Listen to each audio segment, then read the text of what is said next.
yang dalam mendetak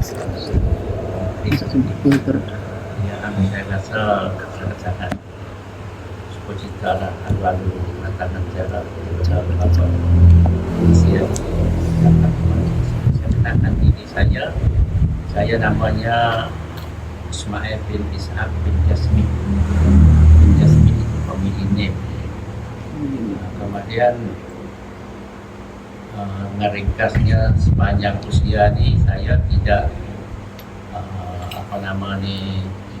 lapangkan waktu masa terutamanya dalam bidang sejarah Waras sejak dia kecil berminat tak tahu lah orang berminat sangat tentang Waras sejarah. Jadi apabila kita begitu kita kenallah siapa kita dan penguasa itu siapa. Waktu kecil kita tak tahu siapa-siapa, tapi apabila kita besar kita tahu kata kerajaan Siam ataupun Thailand itu terjajah dari seluruh Indonesia ke Belanda lah. Malaysia itu kita kenal karena kita kenal dan kita kenal bagaimana kita nak jaga warisan bangsa kita, jati diri kita. Ini satu perkara yang penting sebab terbehat imperial penjajah lah. Mana di mana-mana rata-rata dia tak suka lah orang di bawah jajahan dia berminat sejarah warisan sebab dia suka sejarah yang dia buat persiapan. Maka ada kata-kata yang penjajah dunia belajar diri ada air belajar diri. Dia kata di mana kita menguasai satu-satu daerah satu bangsa itu kita jangan bunuh tuan punya bangsa itu. Tuan yang guna pelo, yang guna alat senjata, tetapi kita bunuhlah sejarah. Mati sejarah. Dikedak sejarah.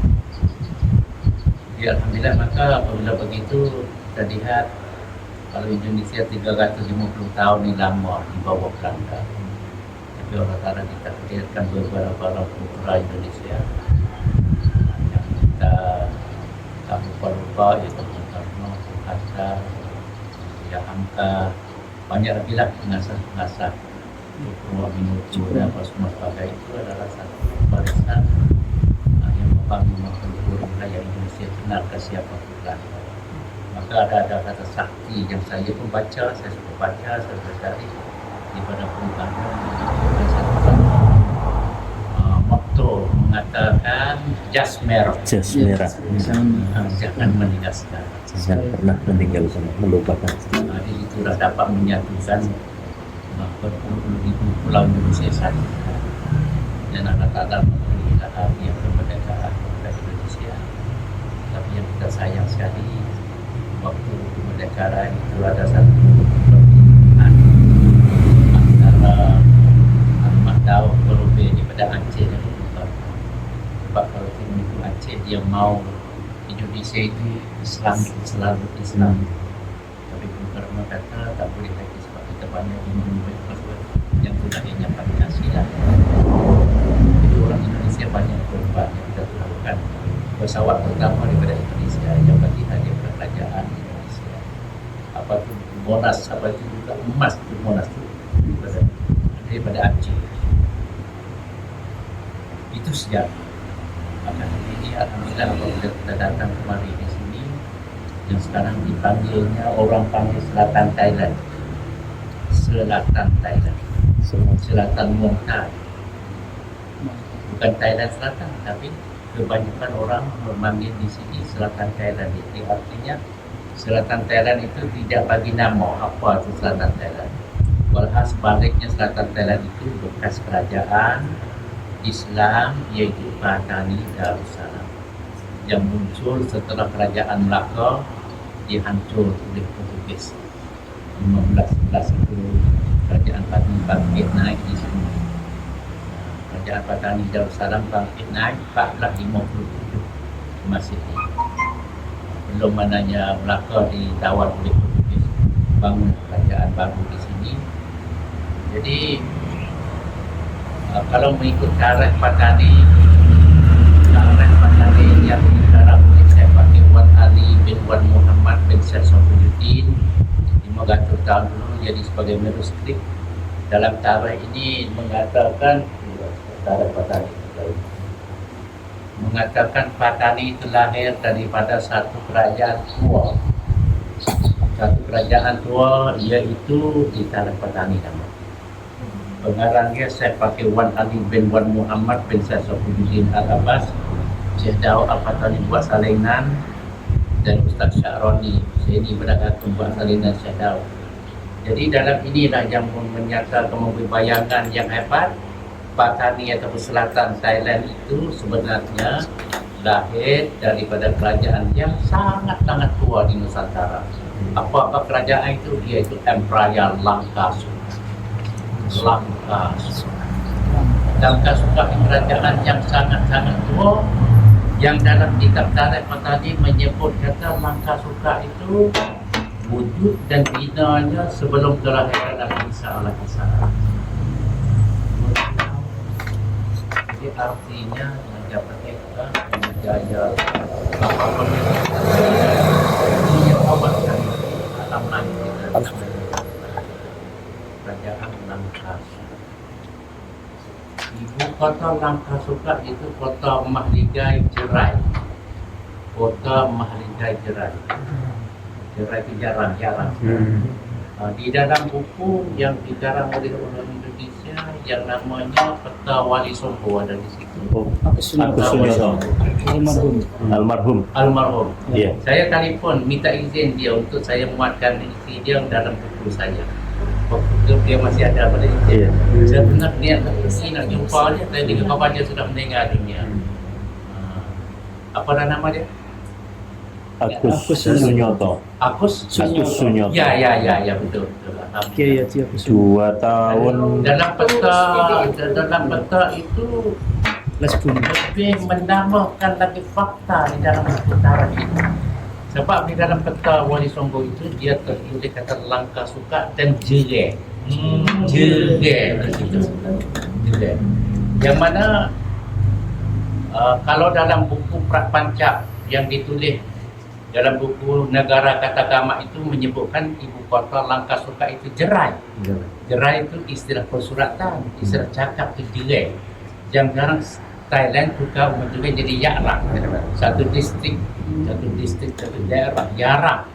Di situ berada tapak teknologi belum Islam itu paling banyak sekali di situ.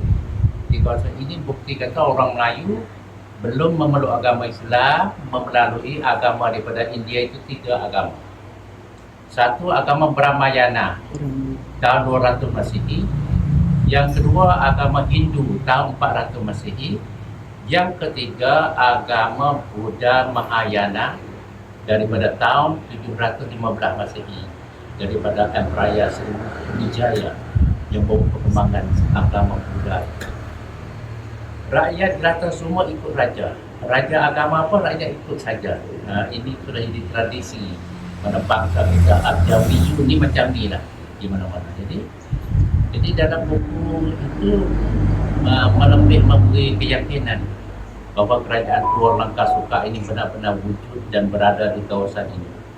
Ibu kota nama kota Mahligai Jere atau Penjarang sudah sebut. Jadi dalam buku tarikh ini mengatakan Langkasuka lahir dari wujud sebelum kelahiran Nabi Isa alaihissalam. Jadi sudah jadi negara yang sangat-sangat tua. Di dalam buku Cina sangat berbangga dengan Langkasuka. Kerajaan Cina dulu. Waktu dulu ada superpower 2. Satu superpower di belah India, yang keduanya Cina. Jadi kerajaan Cina cuba-cuba nak menakluki Langkasuka. Tetapi sila minum dulu boleh santai saja, santai bismillah. Kerajaan Cina nak menakluki, tetapi kerajaan Langkasuka waktu itu raja tu agama Hindu. Nama raja Bagadatta, raja Langkasuka. Ibu kotanya di Patani, kota Mahligai. Mengirimkan perutusan sebagai duta ke negeri Cina. Waktu itu tahun berapa tu? 515 Masehi. 1500 tahun. Jadi kerajaan Melayu di sini sudah kirimkan buat hubungan diplomatik dengan Cina. Apabila sampai ke negeri Cina, Raja Cina memerintah pelukis istana melukiskan gambar. Rupanya Buta Langkasuka. Jadi lukisan gambar itu masih kekal sampai sekarang di Museum Tiananmen di Beijing. Gambar Buta Langkasuka waktu itu Melayu Hindu, bukan Melayu Muslim, di 500 tahun dulu. Jadi Buta Langkasuka ada di sana.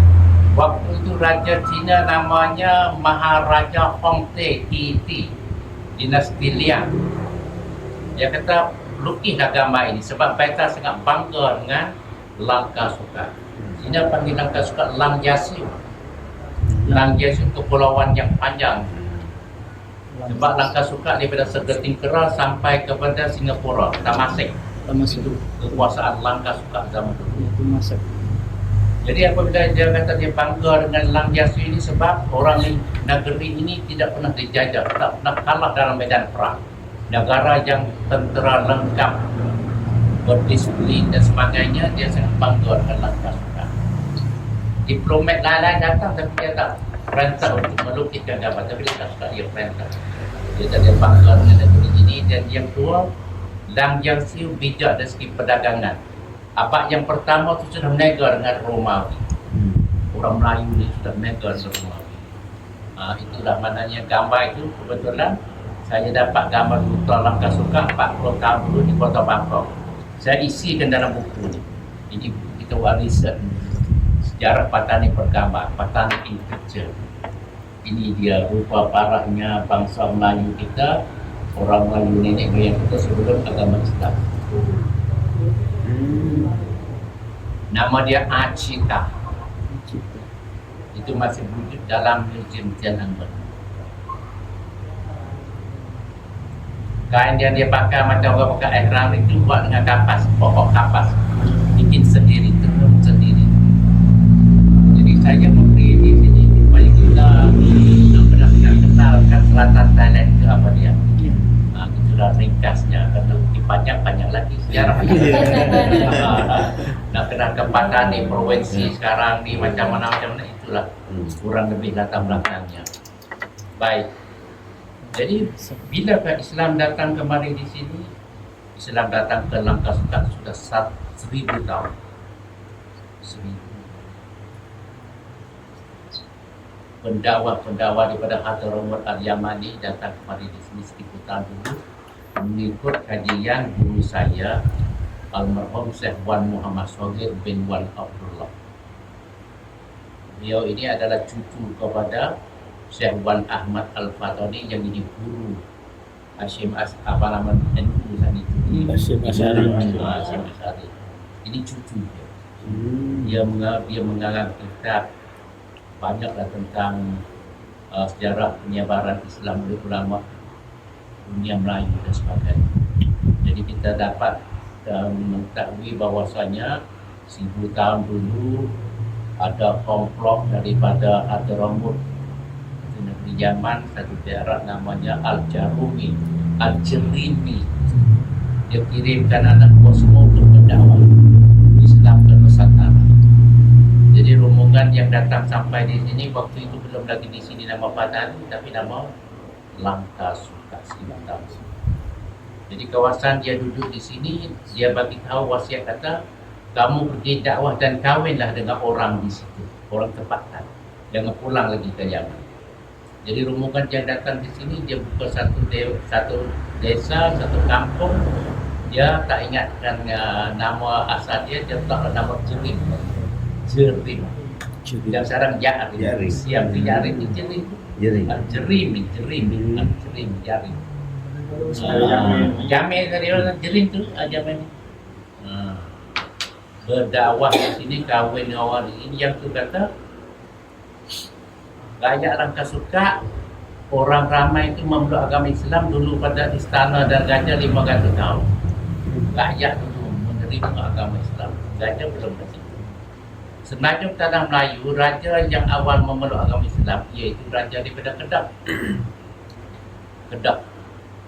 Raja Kedah itu memeluk agama Islam ini bercanggah juga dengan buku-buku tawarikh. Kalau kita baca tu, kata sejarah Islam di Malaysia ini datang daripada Melaka setelah Parameswara memeluk agama Islam. Yang itu ahli-ahli sejarah Eropah, Dr. D.G.E. Hall, Winstead, apa semua mengatakan Islam daripada Melaka menuju kepada Kedah tahun 1447 Masehi. Tetapi dalam At-Tarikh Silsilah Negeri Kedah, ini yang jelas sekali, kata Raja Kedah memeluk agama Islam tahun 1136.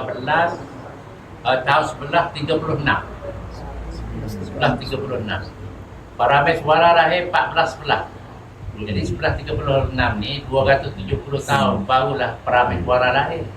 Inilah jadi tidak pernahnya sejarah yang ditulis orang-orang Eropah itu pada negeri Kedah. Jadi kalau oleh Malaysia, mari saya beri kesenangan supaya memperbetul tarikh kedatangan Islam di Kedah. Jadi sebenarnya tanah Melayu kita ni, Kedah lah yang terima agama Islam dan daulah Islam pertama di sebenarnya tanah Melayu. Kemudian Patani itu belakang, Patani 1457. Jadi apabila Raja Patani memeluk agama Islam sudah selesai, Raja Patani pergi ziarah ke negeri Kedah. Ziarah negeri Kedah, dia kata nak pergi ke Kedah tu, Kedah Tua tu adalah keluarga waris dia. Belum Patani tak pergi sebab dia masih lagi buzan. Apabila dia memeluk agama Islam, dia pergi ke sana. Naik rombongan kapal berlayar melalui Sekom. Masuk ke Sekom, ke Sungai Bekok, kemudian burung. Mati pada Empedu, sampai kepada Pulau Muda, sampai ke Merbuk, sampai di Kedah, cepat. Waktu super highway yang main dulu. Jadi apabila Raja Patani pergi duduk di sana berbulan, apabila begitu Raja pulang balik di sini, orang panggil sungai itu Sungai Raja Patani. Sungai Raja Patani. Belakang-belakang panggil Sungai Patani. Ada Sungai Raja Patani. Ini begitu. Tak ada raja lah Sungai Petani sekarang. Lihat mana Malaysia. It's not Di Kedah. Sungai Petani asli Raja Patani. Asalnya Sungai Raja Petani. Aslinya. Sekarang sudah Sungai Jadi, Petani. perkara begini lah cara orang kaji. Jadi apa kita tahu? Dapat kekeluargaan kita. Jadi itulah timbul di situ. Apabila Raja Patani memeluk agama Islam, pergi di sana. Dan Raja Patani belum agama Islam adalah agama Buddha. Buddha daripada Sriwijaya. Raja Patani nama Buddha Payatu Nakapa. Raja Kedah nama Buddha Raja Gerba. Apabila Syekh Abdullah Al-Qameri mengislamkan beliau, buka nama Sultan Muzaffar Shah. Raja pertama bagi negeri Kedah. Tahun 1136. Raja Patani ini apabila Syekh Said yang kita pergi saat ini, itu adalah pendakwah yang besar, yang sangat berjasa. Sebab 500 tahun rakyat memeluk agama Islam, pihak istana dan raja mana tidak berminat lagi. Allah Ta'ala tak buka hidayat. Tetapi Allah Ta'ala hidayat sebabnya kepada seorang ni yang nama Syekh Muhammad Syahid Al-Basisa daripada Hadramaut Yaman. Beliau ini bergerak berdakwah dulu di Samudra Pasai. Lalu tu apabila datang di sini orang panggil dia Tuk Pasai, Abu Pasai. Dan kalau kita tengok papan tanda tu ada tulis biara Tuk Pasai. Kampung sini nama kampung Bego. Kalau mengikut lorak cakap tadi Bego. Tapi persuratan biara. Biara itu wihara. Rumah ibadat orang Hindu.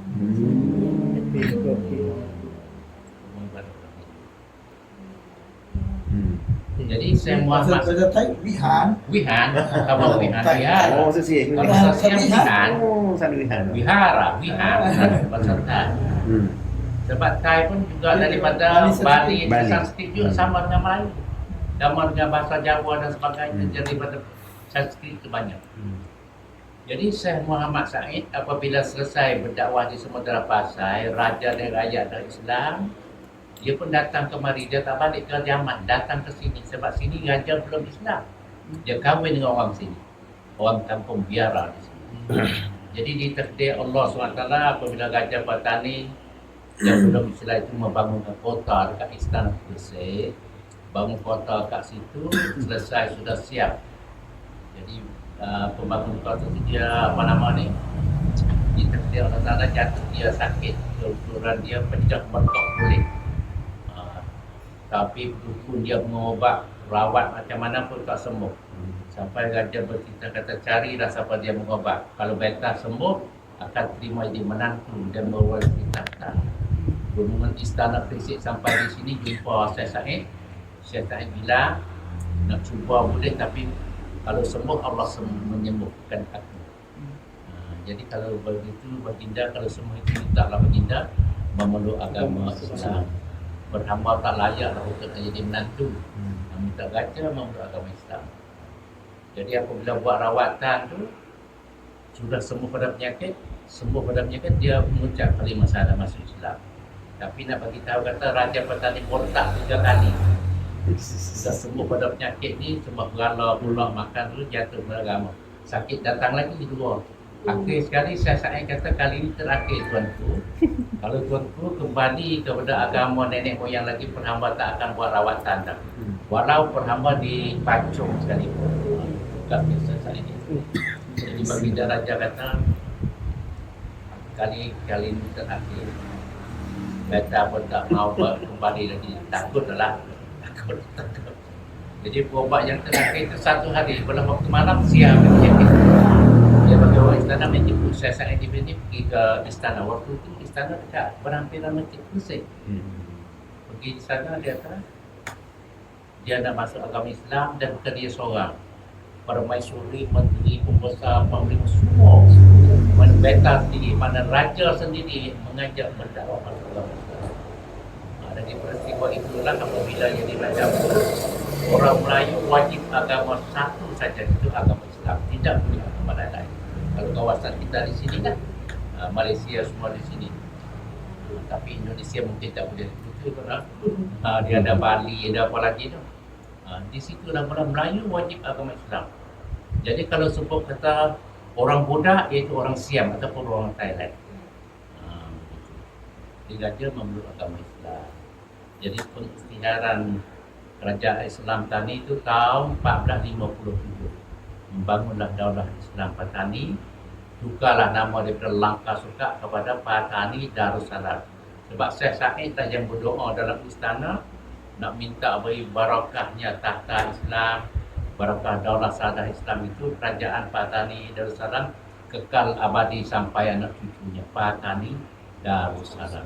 Ini satu pengisytiharan mengangkat derajat negara Langkasuka kepada negara Islam.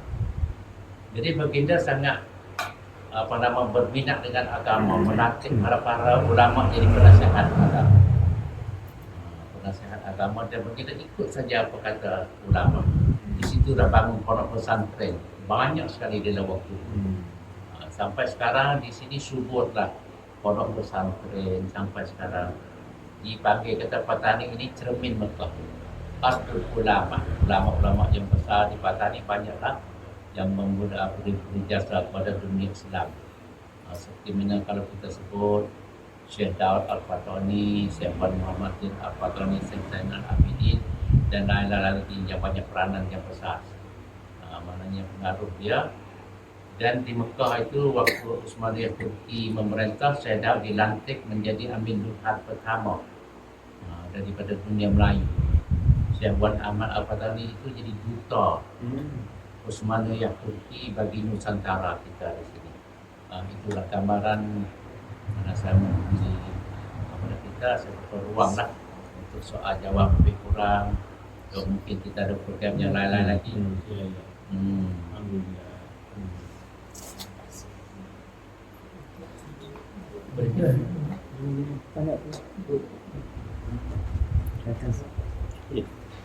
Mana Ustaz? Sekolah. Oh, senang ni. Pagi-pagi ni saya dengar Letak. jadi Pak Tengah Remaja Oh, tadi saya dah. Oh, mana tidur sekarang dah? Masya Allah. Oh, batu macam untung. Ada hukum Kalau di hotel tak dapat ah. tak dapat. Boleh hotel lah. Kalau alhamdulillah.